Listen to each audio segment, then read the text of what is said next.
quote, reviewing the possible mismanagement of the federal government's investigation of Jeffrey Epstein and Ghislaine Maxwell, the House Oversight Committee today announced that they will be interviewing former U.S. Attorney Alex Acosta on September 19th. Acosta, as you might remember, is the former Trump labor secretary who way back in 2007, 2008 negotiated that sweetheart plea deal with Jeffrey Epstein. The committee is also issuing a subpoena for the Epstein estate, demanding to see NDAs, non-disclosure agreements, and Epstein's last will and testament, and that alleged birthday book, and any potential list of clients involved in sex acts, or sex trafficking. All of this follows the Friday afternoon release by the Justice Department of a transcript and audio of its interview with Ghislaine Maxwell, the convicted sex trafficker and Epstein associate. In her interview with Deputy Attorney General Todd Blanche, she denied there being any sort of Epstein client list, and she said she never heard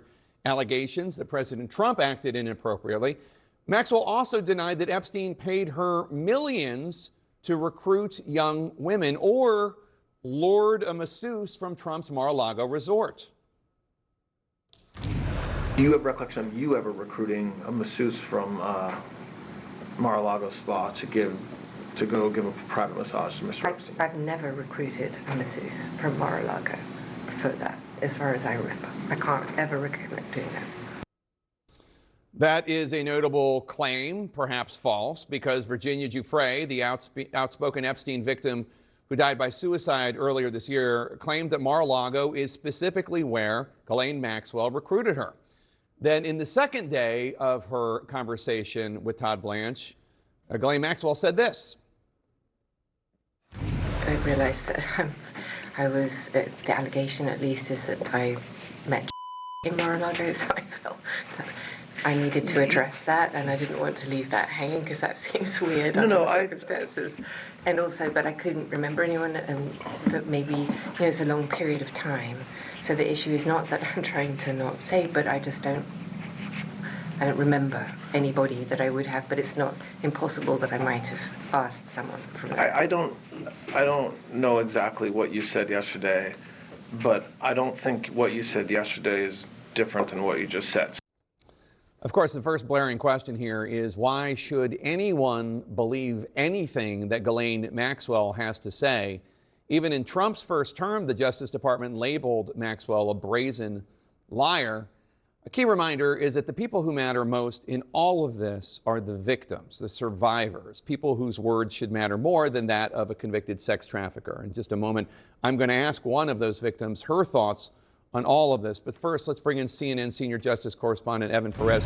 Evan, what exactly does the House Oversight Committee want from the Epstein estate? Well, they're asking for a number of documents. Chiefly among them, they're asking for financial documents. They're looking for anything that could be construed as a client list. Obviously, you know that the Justice Department says that there is no such thing as a client list.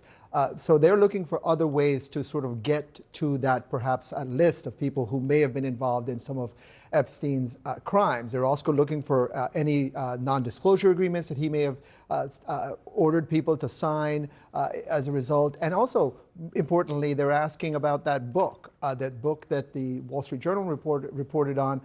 It was a birthday book that Ghislaine Maxwell says that she helped put together. If you remember in her interview, she doesn't remember whether Donald Trump was one of the people who provided a letter for that book. That's what the Wall Street Journal has reported. The president himself has denied this, and he is suing the Journal and, of course, Rupert Murdoch over that allegation. And the committee, the House Oversight Committee, led by Chairman James Comer, also wants to hear from Alex Acosta, the former Trump labor secretary, who way back in 2007, 2008 was the U.S. Attorney for the Southern District of Florida, and he negotiated that sweetheart deal for Epstein.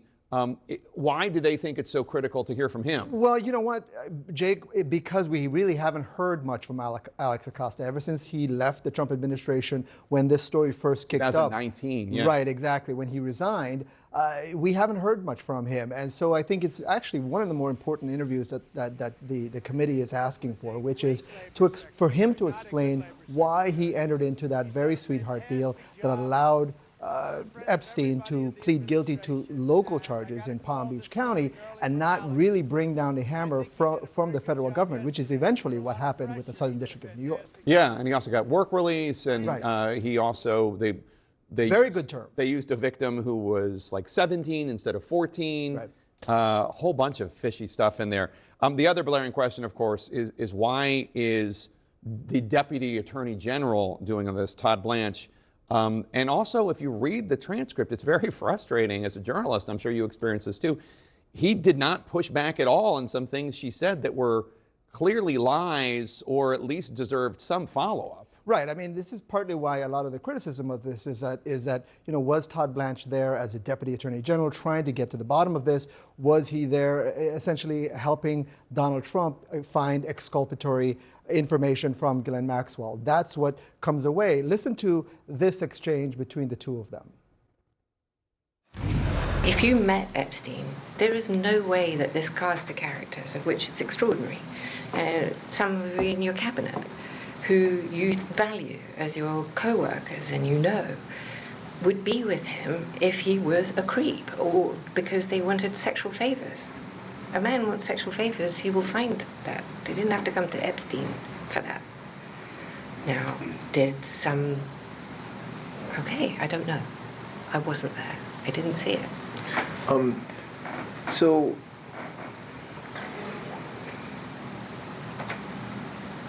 when's the last time you think you were with Mr. Epstein when he got a massage?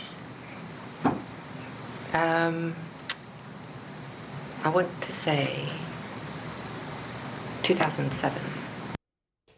And you know, there's a lot of the interview that goes like this over 2 days, Jake, and what you repeatedly see is the purpose that Ghislaine Maxwell is going after here. She's trying to get out of prison. She is hoping for a pardon, which is why it goes on, the transcript goes on for so long, back and forth about the birthday book and whether she remembers Trump contributing anything to it.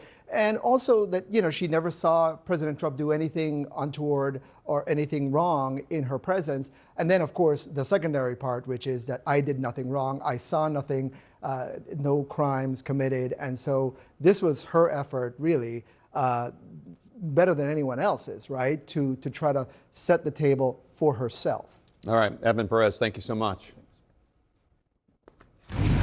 And joining us now is Liz Stein. She is a survivor of Epstein and Maxwell's trafficking ring. She now works as a survivor mentor and policy associate at the Support Center for Child Advocates in Philadelphia. Liz, thank you so much for coming on. I'm really interested to learn what your reaction is to the contents of the Maxwell transcript, the very fact of her being interviewed by the Deputy Attorney General, her prison transfer, and the overall treatment of Maxwell. I think that it's pretty obvious that she's not being truthful in this interview. And I think that something that the public might not be aware of, if you're someone who isn't following this case really closely, is that in her federal indictment, there were perjury charges stemming from a deposition that was held in a civil suit involving Virginia Giuffre. And when it came time for Maxwell's trial, those charges were severed because the prosecutors did not want the testimony from those charges to unduly influence the jury. And when she was ultimately convicted of the other counts, those charges were dropped. So we're already talking about someone who has been less than truthful previously. And I think that it's really difficult for us as survivors to have the government speaking to someone who's been convicted of this crime and giving her any weight whatsoever in terms of leniency. I mean, the move to a federal prison camp is really an unprecedented move for someone who's been charged with these crimes. And so I'm just curious why the government is putting so much stock in what Ghislaine Maxwell is saying, but they're not talking to the actual victims of this crime.